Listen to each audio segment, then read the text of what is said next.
there's a period where I went 6 days without seeing another human. And I'm pretty sure that's the longest I've ever gone in my entire life without seeing another human. It's like not even a sign. Like I didn't hear a car, didn't like I think the closest would have been seeing a plane like fly overhead. I'm very lucky in that I've been able to test out probably like 60, 70 different sleeping pads, like a few dozen different pillows, and like every quilt, blanket, sleeping bag under the sun. I've done more testing on my sleep system on trail than I have at home, and I'm pretty sure I sleep just as well on trail as I do at home because of that. It really comes down to... Today we have a guest on who spent 36 days solo hiking the Great Divide Trail, which, mad respect, brother. I mean, I've done things solo. I haven't done things that long solo, so that's crazy. We'll talk about that. And he's also an avid lover of winter camping, and he's also a full-time YouTuber. So today we have Justin Outdoors on. Justin, welcome to the podcast. Thanks for having me. Looking forward to it, Chad. You bet, man.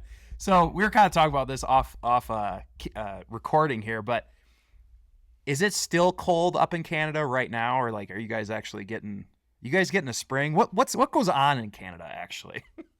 I don't know. Yeah, it's mostly winter. Most of the time, if we're waiting until kind of mid-July before the mountains lose the majority of their snow in the pass and everything. Right now, it's a kind of weird year. I was just sitting out on my deck enjoying the sunshine. It's like a warm, like 60 degrees out, so it's like quite toasty. Yeah. And we're getting a little bit of a spring right now. But normally this time of year, there's still snow on the ground, and it's winter most of the time. Yeah. Now, have you always lived in Canada? I have, yeah. Okay. I used to live on the East Coast, like more central Canada, kind of above New York, but now I live more in the mountains. Where now would that be kind of like I'm trying to where would that be, I guess? 5 hours north of the Montana border. Oh, wow. Yeah. 5 hours north. Wow. Yeah. Okay. Dang. Okay. So like that just seems like we were talking about before podcast, like that just seems cold a lot of the year, which I guess this is a good segue. I guess maybe we'll get into winter camping first, which is probably why you do a lot of winter camping on your channel. I have never seen anybody do so much winter camping before, but I am impressed, man, because like I was telling you before we started, I'm like, I kind of have a love-hate relationship with it. And yeah, like what's your take on winter camping? And, you know, if somebody was wanting to get into it, do you have any like just quick tips around doing that? Because I think it can be very intimidating going summer to winter backpacking. It's totally different gear set, mindset, days are shorter. What do you got? Yep. I kind of have a love-hate relationship with it too. Like okay. I love the challenge, and I love like being out there, especially during the day. The problem, the hate aspect is the fact that the nights are so long. Yes. You get like eight hours of daylight up here in Canada at least. Yeah. And so you have low travel time, not as much time around camp. So that's kind of like the biggest downside with it. But I think the trade-offs are worth it if you like to kind of push your limits a little bit and explore areas where there's like nobody. Like I can go to the busiest campsite in probably one of the busiest national parks in the world, and there'll be nobody there. And it's kind of insane in that regard. But if people are looking to get into it, I recommend it, especially if you live somewhere where you do have winters. It's nice to be able to continue doing stuff. I think starting small and like in those shoulder season kind of moments, like October, November, get out like during the first snowfall when it's not super, super cold yet, and you can still use some of maybe your 3-season gear, throw like an extra blanket on and like a foam mat underneath your sleeping pad and kind of ease into that way, because the cost is insane. If you're trying to get out in like minus 30, minus 40 degrees, you need top of the line gear to do it safely, and you want to make sure you like it first before investing like an extra few $1,000s into your backpacking and camping gear. Oh, great tips there. Yeah, so shoulder season, I love that tip. Absolutely. Kind of dip your toes in it, see if you like it. That is always my question too. You touched on it, was what do you do at night? For hours and hours. It's like it gets dark at 4. And you're so what do you have a fire? I mean, is that the move? Like what do you do? Yeah, you can have a fire. I'm pretty lazy, so I don't have fires very often, and a lot of time I'm solo, so it's just kind of like Yeah. if I'm with other people, having a fire is nice. Like having a hot tent is just kind of even nicer because then you can get it up Hmm. to above freezing inside the hot tent, and it's quite cozy. Yeah. I usually just crawl into my sleeping bag and read or listen to podcasts, audiobooks, and just kind of chill for 14 hours. I'm pretty good at just like zoning out and like being bored. I'm very good at just being bored. Really? So it's yeah, and it's something that I feel like is a skill, and I have it, which is lucky for winter camping. No. So now, have you? I guess I'm kind of curious. Like, have you ever thought about doing like a high altitude like expedition type thing? Because I feel like like Denali or something like Hmm. that, to where one, I feel like the skills that you have would translate really well over there, but also you're grounded for a lot of times due to weather or winds or whatever have you. That is a skill that might be come in handy there. Denali's on my list. It is. It's because it's one of the like shorter Yeah. big peaks as far as like time commitment. There's a little bit more infrastructure around it, so it's not as intense as maybe some of the other ones. Like Kilimanjaro is kind of up there, but I like the snow aspect. Like I'm being a Canadian, like I'm on skis. And it's mostly a ski ascent, I think, for Denali, Yeah. and then a ski descent. So it's nice in that regard. So that one's on my list. I just need to kind of work on a little bit more of my mountaineering skills and develop some more high altitude Yeah. skills. So yeah, We should it's there. we should chat, dude, because I've been trying to assemble a team for that, but it's hard when people have a 9 to 5 and then getting them off for. I mean, it is short, like 3 to 4 weeks or so, but like it's Mhm. hard to get schedules to align with that, and Yeah. that's the challenge I've been encountering. But so it sounds like you ski then too. I do a lot of ski touring. Like I don't show it on Okay. my channel very often, but like I was out on a 7 day like hut trip that you get like helicoptered into, skiing around, backcountry skiing, like Really? managing avalanche risk and all that kind of stuff. Yeah. What the hell, dude? So Yeah. I recently discovered splitboarding about 3 years ago, and I love it. Like that's all I was doing this winter too. I was like, I totally stopped running. It was mostly just getting my cardio, either going to the resort doing uphill there or doing 14ers in Colorado or something like that. And Yeah. if anybody's listening, like that is, I think it's the ultimate way to stay in shape year round, because it's still load bearing, but it's not as like bad as running on your joints or even hiking with a pack or something like that. But Hmm. how long have you been doing it? About 10 years. So I moved out and spent a winter kind of ski bumming when I was doing my doing grad school Yeah. out in Revelstoke, and yeah, I just started touring there. Got about like a probably 100 days of skiing in that winter, and a bunch of them were touring, and yeah, ever since it's been continuing to do it. It's I agree. It's one of the best ways to exercise, especially in the wintertime in the mountains. It's like cross country skiing, Yeah. but you're in the mountains. I look at it as kind of the difference between like road running around the city and then like trail running out in the mountains. It's like you're not maybe not covering as much distance, but I find it a lot more enjoyable. That's a great point. It's like, dude, it's like hiking, but you get to ride down. Yeah. What is better than It's that? some of the best snow. Like Oh yeah. the best friends I've ever done have been while ski touring. Yeah. It's all untouched powder. Do you ever, let me ask you this. Do you ever go to the resort anymore?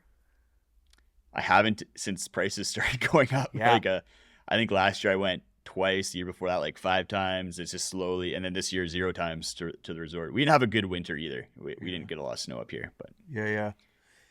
I have found I cannot do resorts anymore. I can't do resorts anymore. I feel like I'm eating junk food when I go to a resort. I don't know if that makes sense, because I don't feel like I earned it, and I feel like it's just. mm, But then again, like in the back of my head, you also get reps at the resort, so it's yeah, like, where can you pound 25,000 feet of vert in one day? You can't. You cannot do that ski touring. But exactly. so I feel like it has its place, but man, I am with you. The resort prices are just insane, and I can't imagine. And I'm sure they're probably just as bad up in Canada as they are near here in Colorado and stuff. Not as bad as the Colorado area, Really? and like Wyoming, like Jackson Hole's Yeah. insane right Yeah. now. It's here, it's not quite that bad, but like all last year I only went we had a couple like over 1 foot snowfall days, and like during the week when everyone's working. So I went and skied those days just so you can, like you said, you get the reps in. That's true. Like a 1,000-foot ski touring run is great, but like getting 10,000 of untouched powder is even better. So. Yeah, for sure. And you got to go during the week. Yeah, that's the key thing there. Yeah, you mentioned Jackson Hole. We were actually just there. What was it? Last month-ish, early last month. They got dumped on. It was like their highest. I mean, it was like for 3 days. They just kept getting snow, but we went there for what was called Teton Split Fest. So it was split borders. And but they like shut things down. They got so much snow. Like we couldn't go to the park. Like, you know, you couldn't do this and that. But we were going up to the pass and stuff, and which was really cool. They got a lot of very accessible ski touring places there, like right off of Teton Pass. If you're ever interested in going down there, oh my gosh, like in Mount Glory and stuff. But anyway, we're getting into the summer, man. Anyway, I am curious about this Great Divide hike. Okay, so. Yeah. 36 days solo. We're going to touch on that in a second. But can you explain what the heck is the Great Divide Trail? Because it sounds like it's a long trail, but it's not something like the PCT, AT, CDT type thing. So what is it? It'd probably be closest to the CDT as far as like the US long trail, like the very long ones that people are familiar with, because it's a little bit less infrastructure, a little bit less traveled. And it actually finishes...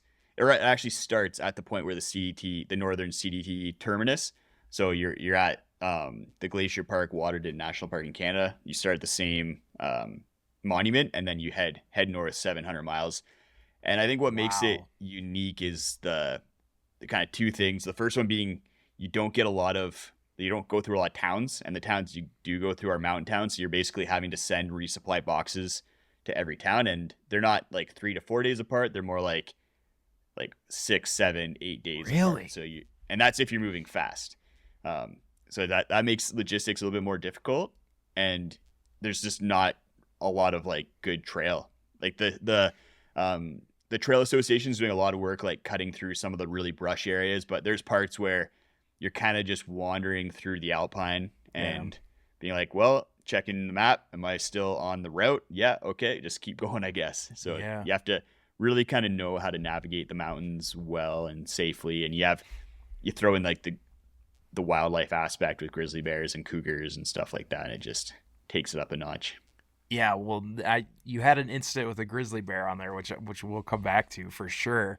Now, okay, so that sounds intense. So what was it that inspired you to do the GDT then? I wanted to do a longer trail. Like I'd never hiked for like that period of time before. And the nice thing about the GT is it's in my backyard, so logistics were a lot easier for me. So my girlfriend at the time, wife now, she is able to kind of meet me at some spots, drop things off, pick me up, that kind of thing. So it made it a lot easier as opposed to trying to do something down in the States. And I'm familiar with the area. I'd hiked like a handful of the different zones before. Yeah. And I just felt more comfortable kind of there. So that's why I wanted. I like the challenge aspect too. Like I was thinking, like if I'm going to do a long trail and probably maybe only have one opportunity to do a long trail, because I was working a full-time job when I did it. I was like, I want to do one that's like going to challenge me, and it did in a huge way. Interesting, man. So what did you take out of the GDT when you say it challenged you in a huge way?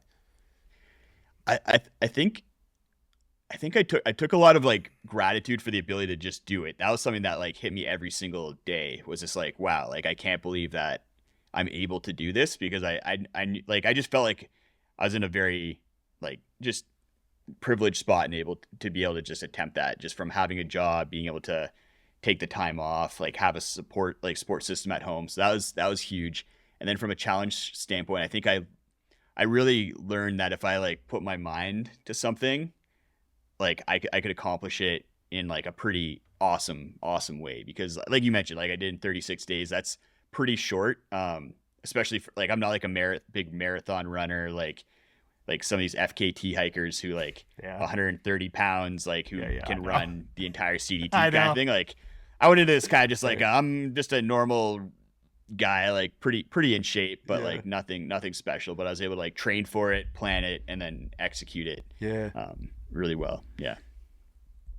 What were I feel like every trail or every tough thing that you get into outside of your comfort zone has these things called, I call them turn back moments, where you encounter a day or a weather or an encounter with an animal or something where it's like in that moment, like you can either keep going, like you're literally like deciding like you're seconds away from saying I'm done, pulling the plug, or you can keep going. Was there any Mhm. turn back moments that come to your mind on that trail? Yeah, I love that. I love that term, turn back moments. 'Cause Yeah. like there's four that came to me right away. I was like, yeah, Really? I Oh, remember I these can't like wait. very vividly.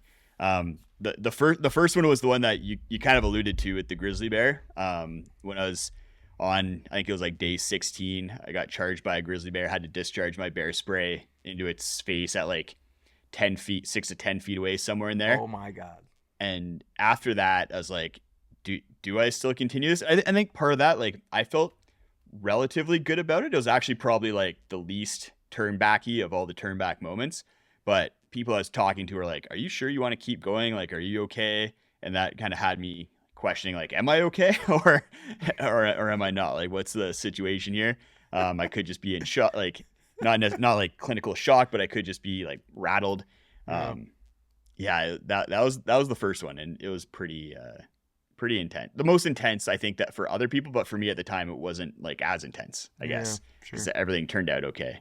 Um, the second one was after consecutive like hardest days up to that point. It was still in the first half of the trip. I had like a 40-mile day followed by like another 40-mile day with a ton of elevation, and it was just like snowing on me and raining. And at that point, I was like, am I even gonna finish this day? And am I gonna have to like stop and just like pull the plug on the whole thing? And it really, it more just like I wasn't sure if I was gonna be able to do it, as opposed to like wanting to like hitting, like the next two are ones where it's more like, this sucks, I want to go home. That one was more like, I don't think I can physically achieve this. So I just was questioning myself and really doubting my capabilities. And then the other two were more like, this sucks. And it was a weather scenario where like rain for 4 days straight, and it was cold, and I was like getting my rain gear was getting all torn up by shrubbery. And I got to a highway, and I was thinking to myself, like, I'm freezing, everything's wet, and it's supposed to be snowing up in the mountains where I'm about to head. Like, Right. do I want to do that? And I almost called it there. And then 2 days later, I almost called it again when I got shin splints, and I was just like hiking through like the most intense pain I've had while Yeah. like from hiking. So that was the other moment where I was like, ugh. Amazing.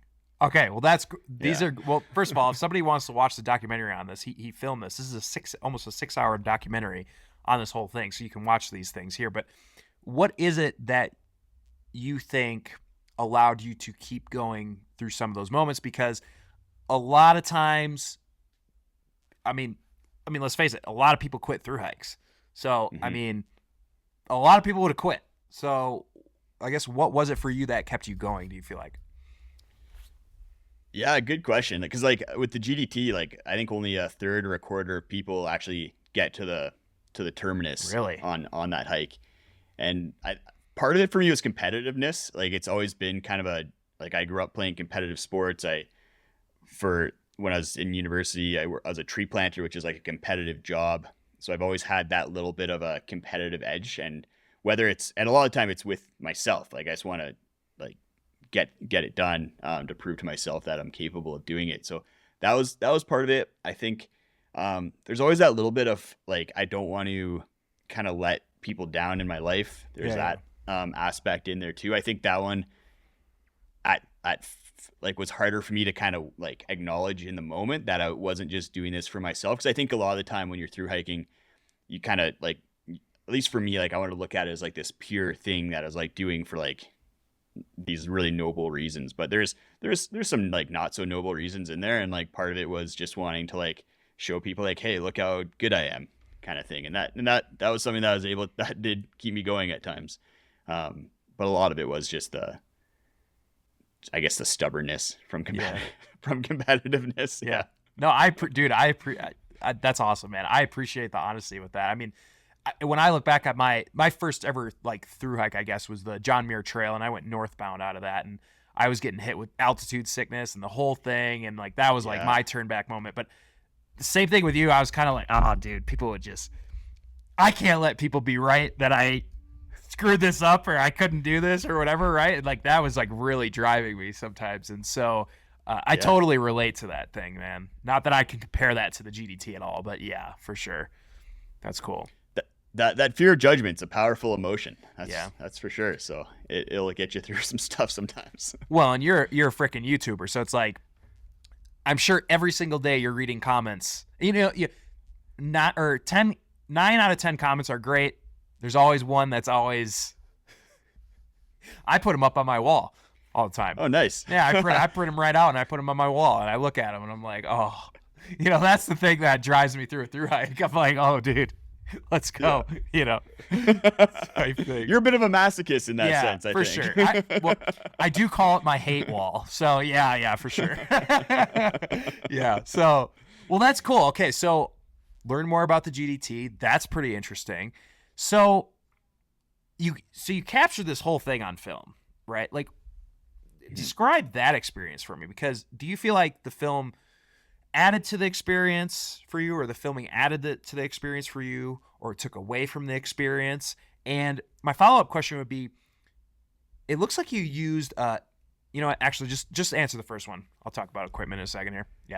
Yeah, I think it's one of the things that I'm very thankful that I did, because I was on the fence about whether to film it or not, and like very quickly I realized like this was an amazing decision in the moment, and now looking back on it, I'm like, this is something that I'm going to be able to treasure for the rest of my life. For sure. And I want to turn it eventually into like a 1 or 2 hour documentary. Like 6 hours is a bit long, and 6 hours is I just stitched together all the daily videos that I filmed, because I released a video every single day when I was out there that was like 8 to 15 minutes long. So I just stitched those together. It's not as like much of a really kind of curated documentary, and I'd like to do something like that. But it added to the trail in so many ways. Like, it kept me sane. Sometimes I actually was talking to somebody. Like, there's a period where I went 6 days without seeing another human, and I was like, at least I get to talk to somebody, even if they're not really there. Wow. And yeah, it was a long time, and I think it helped me stay in the moment while I was hiking it. Like, it's very easy, I find, when I'm hiking to just zone out and just like pass things by, whereas when I'm filming, I'm always looking for cool things to film or like paying attention to what's happening. So I'm just more zoned in to the moment as opposed to zoned out and just kind of just putting one foot in front of the other. So especially when like the days get hard, it's really easy to zone out, and the filming kind of kept me aware of my surroundings in the moment. Because you're always kind of looking for an angle, or you see something pretty or something, you got to get that on the shot or whatever, or you want to talk. Yeah. And like you said, talking to the camera, at least you can, I mean, it's almost like you're pretending somebody's there. I mean, obviously somebody's going to watch this later, but like 6 days without seeing somebody, bro. I'm pretty sure that's the longest I've ever gone in my entire life without seeing another human. It's like not even a sign. Like, I didn't hear a car, didn't like I think the closest would have been seeing a plane like fly overhead. Like, that was the closest I got. Dude, that's wild. Okay. Now, did you film this with the Insta360, or what the heck were you using to film that? So I just used my phone. I had a Samsung S10e, just like Samsung's small entry-level phone. And I just filmed with that. Like, I didn't have any mics or anything on it. That was it. And I just had a little attachment on my trekking pole that I'd use. So I used my trekking pole as a tripod. Yeah. So that worked out really well, because I could use it as like a selfie stick or like shove it in the ground for a tripod, and it made things a lot easier. And I was able to like essentially hike with no extra weight compared to like having to bring a big film setup. Dude, I gotta get that link after. Give me your affiliate link for that thing after. Dude, I want that. That would be helpful, because I was looking at it. I was watching it. I don't know if you're familiar with the Insta360 at all, but they have a thing called Me Mode on there, and and it looked like you were filming with that almost type of thing. And I liked it because it was it was almost a different angle than what a lot of people would do, where they're just kind of holding it here. Yours was more extended out, and it would give more it would give the viewer more viewership, I guess, of the landscape that you were in. And so it was a kind of a unique angle, and I liked what you did with that. Sweet. Nice. Yeah, it's probably been the biggest game changer as far as my like filming. And before the GDT, I spent like probably 6 months going on like test hikes and not only dialing in my gear, but dialing in like my filming setup and how I was gonna film and document the trip, because it did take some practice to like figure out how I was gonna do that. And even just editing on my phone was something new to me. So putting in the practice was useful. Right on, man. Well, that dude. Oh, so yeah, anybody that's listening to this, we'll put it in the show notes. That documentary, really, really good. That grizzly bear incident, that was intense. Man, I wish you would have had that on camera.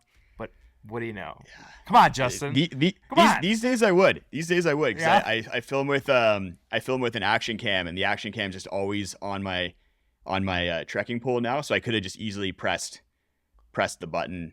Maybe I really didn't have a lot of time to be doing anything other than pulling out my bear spray, and like I just dropped my trekking poles on the ground. So who knows what would have happened, but more of a chance of getting it on film. For real. Now, okay, so you did that one. So that was what? That was 700 miles, 800 miles. Yeah, just over 700 miles. Yeah. Okay, so where are you at with through hiking nowadays? Then that type of, or that long, like, do you feel like 700 was good? Do you want to go longer? Do you want to go shorter? Is that the sweet spot? Where are you at with that? Yeah, I'm kind of like on the fence with it, because like life wise, there's some things that are probably gonna be keeping me at home for a bit, but in the long run, especially like probably in a year and a half, I'd like to do some more longer trails. I think 500 to 700 is the sweet spot. Yeah. But I'd want to do it on a trail that was less intense than the GDT, because I'd like to cover more miles. Like I think 2 weeks is kind of the sweet spot for me. Like 10 to 20 days is really where I want to land as far as like those big trips, and they'd probably only be happening once every couple of years. But I'd love to do the JMT at some point. Like that's probably number one on my bucket list. That one, and I was going to suggest the Colorado Trail you'd love, because that's about 500. Yeah. And I totally agree, because I think 2 weeks is like my sweet spot. Because on this Colorado Trail, I remember saying into the video, I'm like, yeah, I mean, I'm kind of ready to get home. do stuff at home, like I like my life at home too.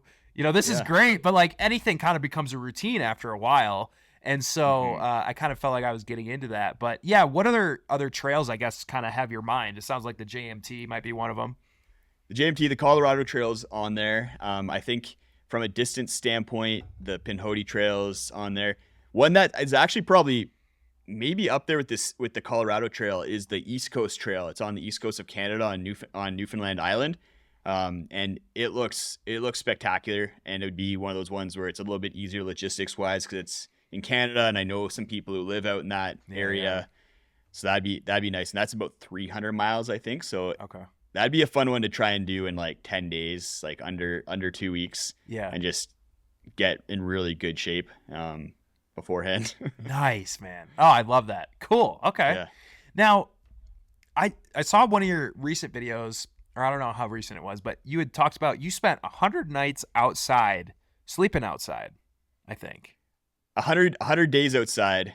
Okay. And it was probably closer to probably 50 nights, 50, 60 nights outside. Okay. But then like a bunch of like day hike trips and things like that kind of tacked on. So not 100, probably not, maybe 100 nights. I don't know. I remember like doing the math on it, but I forget exactly like how it broke down, but it was a lot. Like I ended up with like I think 50 days worth of like trip videos alone, and I don't film all my trips or anything. So yeah. How do you determine, by the way, because obviously you're on YouTube, like how do you determine which trips you're filming and which trips you're just not going to film. It depends on if there's a story. And I think like this is something that I had to learn kind of the hard way. Like if a lot of, and this was me when I was kind of growing on YouTube. I was like, oh, trip videos, like they I never know. do well. Like it's always the gear videos that do well. But it's because no one wanted to hear about my random trip in a random place that they're never going to be. And it's just like going from point A to point B on like a decently nice trail with like decent good weather, like no challenges, No just like obstacles. Yeah. I'm just out there like this is awesome. I had fun. Like there's no story. There's no story there. So like I started only filming the trips where it was either going to be like challenging me in some way, or I was trying something new, or it was just like a really interesting trail. That like it kind of, I had to kind of pass that story test, like if there's a story or not. And those are the ones I stopped filming the ones where I was just like, yeah, so it's Saturday and 3 degrees out. We got Yeah. 6 miles today, and yeah. Yeah. I totally agree with that, because I feel like trip videos are the most fun to make, because they're fun to like edit, and they're fun to tell a story, and they're fun to film and stuff like that. But not all trip videos are created equal. Yeah, exactly. And I'm going to take that into my own. Like, yeah, is there a story here? Like, I haven't filmed a trip video, man, for a since you went to Highline Trail, which is only 100 miles. That's in Utah, but a very good isolated trail, kind of off rowdy ish. But I filmed that one and that was fun. But like, I haven't filmed one since then. I think the next one I'm going to film type of thing like that is rim to rim to rim. I'm going to go run in the Grand Canyon, that thing. But like, besides that, like, what am I going to do? Film my ski touring? Like, I mean, I did You a few of them. You could. A few 14ers. What I've kind of done now is, the Colorado 14ers, they're really super popular, and there's like a lot of videos on them and stuff like that. And what I've kind of done is I kind of pivoted, and if it's a challenging 14er, I will create almost like what's called like a little pocket guide walkthrough. So it's like 2-3 minutes of me just narrating with a bunch of B-roll, just saying, hey, this is what I saw. Here's how to do it. Here's the challenge, blah, blah, blah, instead of like a full-blown 20-minute tutorial, and then definitely not a trip report on it. So that's where I've kind of found the middle ground with that, but yeah, I love, if there's like an unknown or a question that you can like figure out or solve over the course of the trip, then like you got a story of some sort. So it's, very true. Now, you were, so it seems like, what was it, maybe 2 years ago or so, you quit your full-time job and then went full-time into YouTube. So, dude, tell me about this journey. What was this about, or how, or not about, but like, how did it go? Did you ever think you were going to be a full-time YouTuber? And how is it going since you quit your job? Yeah, I definitely didn't think I was ever going to be a full-time YouTuber. Like I like went to grad school to pursue the career path that I was on, which was working in environmental science, doing conservation work, environmental assessments, that kind of thing. And I was basically on track. Like I was kind of like working the corporate game and like improving my skills, like climbing the corporate ladder, like eventually wanting to be like a manager or like VP of a consulting company, or start my own consulting company. And then started YouTube.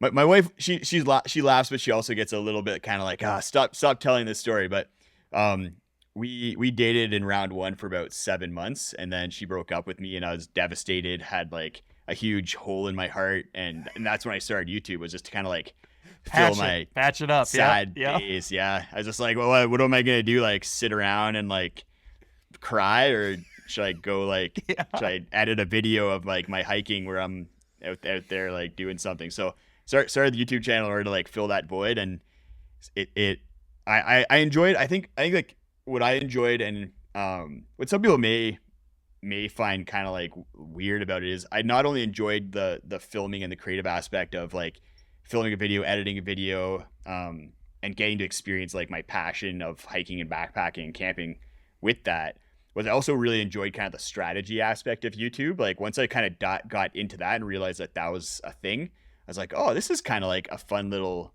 part of this as well, where like you kind of learn about how YouTube works. And because I wanted people to watch my videos, I started learning about storytelling and all these different kind of mechanisms that people who are in like filmmaking or videography like are very, very familiar with. But in YouTube, I feel like doesn't really necessarily get talked about quite as it is more now. Storytelling, like even like Mr. Beast, like the biggest YouTuber in the world, is talking more about storytelling in his videos. But I really enjoyed like all those different aspects of YouTube, and that allowed me to grow, and then eventually get to a point where like the income from YouTube matched my income from my regular job, and I was like, well, it probably just makes sense for me to quit my job now because I enjoy every aspect of my YouTube job a whole lot more, and which is saying a lot because I did enjoy my previous job, but YouTube just offered me like everything I've ever wanted from a job. So it was very easy decision, especially because I quit once like salaries lined up, which is kind of a very nice place to be in. Yeah. Wow. Okay. Was there any video that was kind of like the turning point for your channel that you remember? Probably one of the like it might have even been like my second video, maybe my third video. I had picked up a Sea to Summit Etherlight XT. It had just been released that year, and I did a review video on it after testing it for several weeks. And like I slept on it like at home. I was just a single guy, heartbroken at home, so I'd like sleep on sleeping pads and test pillows like in my living room. And just like dude, I so relate to this, bro. What I was doing. But I got to test. I put a lot of reps for testing, and then when I released my Etherlight XT review, people were like, "Oh, cool! Like this is not just like your everyday review. This guy's like putting a lot of testing into it." I talked about a lot of different things, and that video ended up like not blowing up, but got more views than normal for someone that only had like 3 videos out that no one had ever heard of. And things just I've never like really blown up. I've never had like a viral video, but I've like just consistently grown year after year, which has been nice. I'm kind of glad because it allows me to kind of just keep making what I want without like a lot of pressure, I guess. Yeah, no kidding.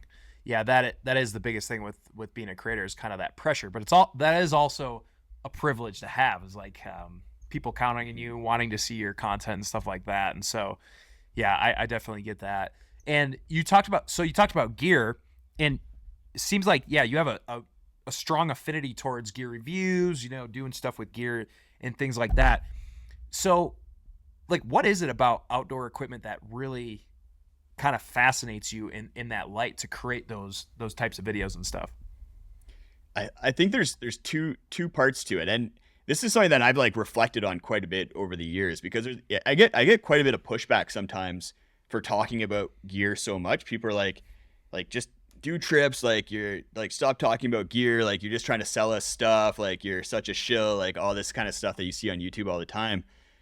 But I don't really take that to heart, because like the reason why I talk about gear is because I truly like love it and enjoy talking about it. Like I would actually probably do better on my channel if I stopped talking about gear altogether. But I just like really enjoy talking about it. And I think the two reasons why are, the first one being just the technology and innovation that goes into it. Like I think if I redid school, I probably would have gone into engineering. I was just one of those kids who played with Lego a lot as a kid, like always taking things apart, putting it back together. And I really enjoy that aspect of backpacking gear, because it is like pretty like there's a lot of technology and things kind of pushing it forward, especially in the last like 10, 20 years from an innovation standpoint. And I just find it fascinating, cool. The second aspect, and I think this is why a lot like is probably more of a common reason why people like researching gear, talking about gear, is it keeps me connected to my hobby, like to my passion. And like I'm not out backpacking all the time, but if I'm sitting in my living room, I can be on my phone looking at a new piece of gear, or on my computer like researching a new tent. I don't necessarily always need to be on the trail, but I can always be connected to my passion through that gear research and like trail research, like different aspects, but a lot of it is the gear and planning the next trip. Yeah, because there's always new gear coming out every freaking month. So you're saying like you don't have to, especially now that you're going to be starting to get a little bit busier, the gear kind of fills in that gap of going on trips and things like that. And it's still something you can make a video about and you like talking about. Yeah. Like at this point, if if I didn't like talking about gear and researching gear, then I wouldn't. I could just have a channel that was all just about trips, and it'd be fine from like a business standpoint. So I don't feel any like obligation to talk about gear or like pressure to talk about gear. It's just like I can't help myself. Like I've been on trips where I'm like, okay, we're not going to talk about gear on this trip. We're just gonna like talk about the difficulties of the trip, like the training, and then like I'll get to camp, I'll be like, but check out this tank. Dude, that's so funny, man. No, I love that. Yeah. I love that. Okay, so while we're on the topic of gear, what is one item that a beginner backpacker would or should have that would like really increase their happiness on trail, in your opinion? And then how about one for more of an advanced hiker? Same thing. I think they're going to be related, because for me the sleep system is key for backpacking. Like if I get a good night's sleep, I'm feeling way better, and it's nice. It's like it's one, like I had such a big transition over the last like 5 years from being uncomfortable sleeping until being insanely comfortable sleeping. Like I'm very lucky in that I've been able to test out probably like 60, 70 different sleeping pads, like a few dozen different pillows, and like every quilt, blanket, sleeping bag under the sun. And like I've done more testing on my sleep system on trail than I have at home, and I'm pretty sure I sleep just as well on trail as I do at home because of that. Yeah. And it really comes down to just having a good sleeping pad, good pillow, and good quilt. For a beginner, I think the pillow is a great place to start because it's way more affordable than the other two pieces, and I think makes probably maybe the biggest difference, because if you have good support under your head, and the pillow is tall enough, and then you take all that pressure off your shoulder and your arm, and you're not going to be kind of tossing and turning as much because your arm's falling asleep, you're going numb. So if you're a side sleeper, like especially, a pillow is going to make a big difference, and the height is probably the biggest factor to take a look at. Now, that's what, even at home now, like that's something that I got a new pillow and spent like months trying to find the right pillow, and eventually have now at home, and it's made a big difference. What would be a good product of that pillow? Do you know like what one you're using, rocking out in the trail right now? So yeah, my favorite from a comfort perspective is the Xpad Mega pillow. It's like 20 to 25 inches wide, so it's gigantic. It's like the same size as my pillow at home. It's 4.5 inches tall, like nice soft top to it, super supportive, very very very comfortable. And after that, I added a piece of shot cord to it because I think like a key with a pillow is locking it onto your sleeping pad so it doesn't like move around as you toss and turn. So I added a piece of shot cord to act as a pad strap. Like that. But that's on the more expensive side and the heavier side. As a good like entry level, like the Trekology 2.0 pillow is great. Comes with a built-in pad strap, supportive. It's not the tallest, so if you do have like broad shoulders, then adding usually like a sit pad underneath, or like just some piece of clothing just to kind of raise it up a little bit is really really nice. If a sit pad's great. Like if you have like a Z seat or one of those cheap, you just fold in half, stick it under the pillow, and you're good to go. So that's for beginners. That pillow will be a game changer. Dude. So, like people just need to stop shoving like clothes into a stuff sack and sleeping on it. It needs to stop. Wanted to pop in here quick to tell you guys about something that you are going to absolutely love. So for a limited time, I'm actually offering my free outdoor goals Notion template. I'm actually selling this on Etsy for $8, but I'm offering it free for everybody that's listening to the podcast right now for a limited time. I'm not sure when I'm going to be taking this down. What this is storing all of your information, like your flights, the dates that you're going to go, your calendar, your beta for the adventure, the partners you're going with. It assembles everything all in one area. There's no more fumbling around with trying to cross-reference notes that you copy and pasted off of a blog on your Word document, but then you also have flights on your phone. It's all going to be in one place. What I like to do with it, I like to create all my goals ahead of time, block out all those dates. I know when I'm going to be going. I know what the goal is. It's templated, so you have all the things that you need to fill out, like permits and everything in the actual database. So No worrying about having to recreate everything. And here's actually a quick email that I just received randomly from a person that actually picked it up. He said, your info has been the most helpful out of all of the hikers on various platforms that I follow. Specifically, your outdoor goals Notion template has been great, not just for planning purposes, but for motivation, as I can see my next year's adventures in a snapshot. I now use Notion for organizing pretty much everything in my life, including work. So that's what we're trying to do for you guys. We're trying to help you out. And so, again, I'm offering this free outdoor goals planning list template for free for a limited time. Grab it now in the show notes below. Back to the episode. You're right, man. I mean, the hardest part about trail for me is sleeping. Mm-hmm. And it is true that your sleeping pad and everything becomes more comfortable the more miles you walk, typically, right? It's kind of like this relationship. More miles you walk, more comfortable it gets. But even then, sometimes, like, I still have a hell of a time falling asleep or trying to stay asleep or whatever. And it is like my neck angle's weird. Like, I'll bring a pillow and I'll even stuff into my sleeping bag, stuff sack, and put it on top of the pillow to create even more height on that. But then I need something to, like, kind of hug. I don't know, dude. I'm freaking weird. And so then all of that's in the stuff sack. So I'm like, shit. Like, what do I do? That's what I have to do too. Like, I have the stuff sack that I'm usually hugging something. For the most part when I'm sleeping. So it's even if it's just like a little like sock, I don't know what it is. It's just like having something to keep the arms in that position. It really helps. It really does. Okay, awesome. Yeah. So that's an awesome one for beginners. So sounds like advanced might be kind of similar. So we're still talking on sleep systems with that, huh? Yeah, I think a sleeping pad, like investing in a solid sleeping pad is going to be key.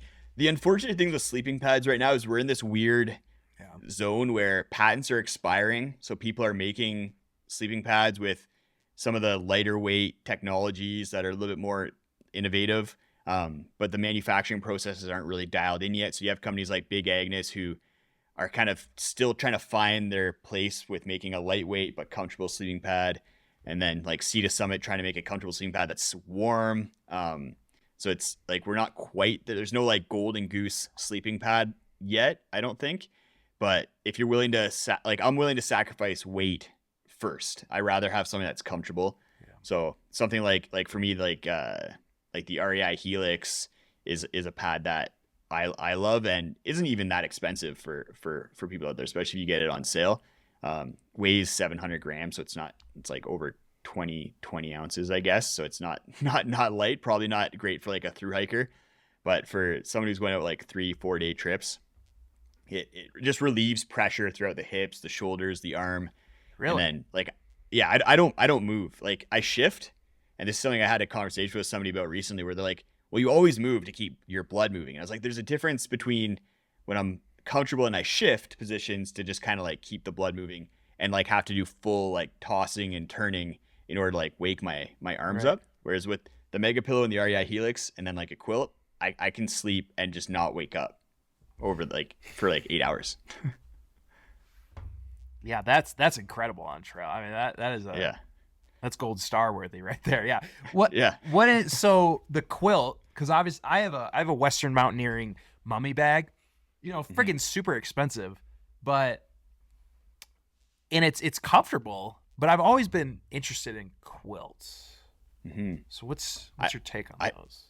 I like the versatility of them, and then the weight versatility, and then like the comfort. So really, like if it's really warm out, I can use a 30-degree quilt, 30-degree Fahrenheit quilt, like up into the 60s, 70s overnight, like no problem, because you just open it up, let it drape on you, and you can like stick an arm, a leg out, really easily. Like you can do it same with a sleeping bag, but you're going to be having a bit more weight because there's just more material involved. I also don't really like a hood unless I'm winter camping. Like when I'm winter camping, I'll use a sleeping bag with like fully hood enclosure and everything like that. But with a quilt, I just like having my head out, maybe wear a hat on top or something like that. Yeah. And if I do end up tossing and turning, it's a lot. I find it a lot better in a quilt because I can just move a lot more freely. Right. And I don't get like any cold spots. It does take some practice to set the quilt up with the pad straps effectively. But with a sleeping bag, what I was finding was I'd be laying on my side or my back. I'd shift to another position, and then that compressed down on that side would then be exposed to the cold air, and I'd have a cold spot in that location. Whereas with a quilt, it just stays in place and you move underneath the quilt. So you never establish these cold spots due to compressed sleeping bag fill material. Well, I guess it's the same damn thing as sleeping with a blanket, right? Yeah. That you Yeah, do exactly. every single day. I mean, as you were saying that, I'm like, yeah, what is my thing against quilts? Not that I have a thing against quilts. I just haven't bought one because this freaking sleeping bag was so expensive, and that I haven't really thought about getting one. But Yeah. man, that sounds great because it is a pain in the butt to try and move in a mummy bag. You're just, you know, You have to like move it with you, and yeah. It's the worst. It's the worst. And I always like having an arm outside, but then sometimes it gets cold and you have it inside, and then if you try to move when it's inside, it's not the best. Yeah. It's not for everyone. Quilts aren't for everyone. Like my wife loves being cocooned. Like she's just like, just put me in like a tiny sleeping bag, and like she just falls asleep and just loves it. But like you kind of nailed it. Like, what do you sleep? Most people sleep under a blanket at home. A quilt's gonna mimic that the best. Right. Just if people are trying quilts for the first time, just do some research into how to like properly set it up, because I think there's a lot of misinformation out there, and then it's not something that you're just gonna like set it up and be like, oh, that was like easy first time. Like there's just some little things where if you move the clips like to a certain spot, it's gonna work infinitely better than if you don't have things in a certain way. Do you have a video of this on your channel? I do. Hell yeah, yeah. It's not very well watched. So that's probably why there's still a lot of like quilt haters out there. But Yeah, that's right. Watch this video, dang it. I have a new one planned. It's probably gonna be coming out in the next 2 months about it's gonna be a little bit clickbaity about why quilts suck, but then it's gonna be all about why quilts are actually good, but only if you address the reasons why people say they suck. Oh, I love that. I love that. Yeah. Hey, that's being a YouTuber right there, man. That's perfect. Cool. So, first of all, congratulations on your upcoming addition to your family. Sounds like you guys are expecting. So, I'm curious, how does this, well, I guess you don't know yet, but how do you anticipate your adventures changing once your first child arrives? I have no idea. Half the time I forget that I'm having a kid in like 3 months. I'm like my wife Steph's like, I'm pregnant. I'm like, oh yeah, sorry, I forgot you can't help me carry like this fridge across the house or something like that. And she never forgets. She never forgets, but she'll but I'll forget. And then so I haven't even really like thought about it that much. I think what I'm trying to do is not have too much expectations one way or the other. Like I don't want to have expectations about how I'm going to be able to still do all these things, because like you never know. I think what Steph and I are trying to do is put it out there as much as possible that we want to maintain as much of like the lifestyle that we have right now. Yeah. And then just incorporate our daughter into it. But yeah, who knows? The best laid plans never survive the first encounter with the enemy, right? So yeah, for sure. Once the boots hit the ground, right? Yeah. Yeah. So we'll see how it goes. Like we'd love to do a van trip, like while Steph's on mat leave next winter, and kind of just travel around with her when she's like around 6 months old. Yeah. So that'd be great. I'd love to do some camping with her, backpacking. But if she's not up for that, then that is what it is, and I'll make the best of it. Yeah. Well, dude, congratulations on that. Super stoked to see the updates on that and see where that kind of goes. I don't have a kid yet, and I don't know if I will. I don't know. We'll see. But it's always good to get inspiration from people that are ahead of you in that can still maintain some semblance of their lifestyle after a child comes, because it very much seems like it's 50-50. Some people are like, oh, dude, your life's never going to be the same. Or other people say, oh, no, it's changes a little bit, but, we were able to integrate her into a lot of our things. And so I would be curious to see. I believe in you guys. Thank you. I think you got it. It's like we see the same thing, and we're trying to take inspiration from the people that we know in our lives that are doing what we want to do. Like that's like we're going to try and try and copy that as much as possible, talk to them, ask for advice. Right. And like we have friends who kind of go the other direction, and they love their lives. But it's just not what we kind of foresee for ourselves. So we're just not going to be learning as much from them in that regard. Yeah, man. It's kind of like when like when you turn 30 and everybody's like, oh, it's downhill. It's downhill. It's downhill after that, right? And so then you turn 30 and you're like, well, I don't think I'm going to go downhill. And it really just depends on, you really got to find the people that 35, almost 40 or whatever, older than you, that are crushing it. And then you realize that, no, it's just like, that was just that's just limited thinking, man. So I'm hoping that it'll be kind of like the same thing as that. And it just amplifies your guys' outdoor activities, especially together. Yeah, exactly. And I think that'll be the case. That'll hopefully be the case. You never know. I don't want to jinx our daughter too. Like, who knows? Like, there's so much that can happen between now and whenever. But yeah. Awesome, dude. This was such a great conversation, man. I had a really really fun time. The hour flew by. Absolutely flew by. It's been an hour. Wow. Yeah. It did fly by. Yeah. Absolutely flew by. Super articulate. Loved your storytelling, just even in your questions, and just helping people out with some of the gear things and stuff. And dude, just a super pleasant time. So where the heck can people find you, or where would you lead them to find out more about your stuff? Probably just YouTube, Justin Outdoors. I tried the TikTok thing and Instagram last year, but I'm not a short form kind of person. And my podcast is on hold. But there's Justin Outdoors kind of like in all the different places. Just some of it, YouTube gets updated the most. Yeah, for sure. Yeah, he's got a big video library there. So I don't think you guys will get bored. He's got the quilt one coming up next pretty soon in a couple months, so you can check that one out.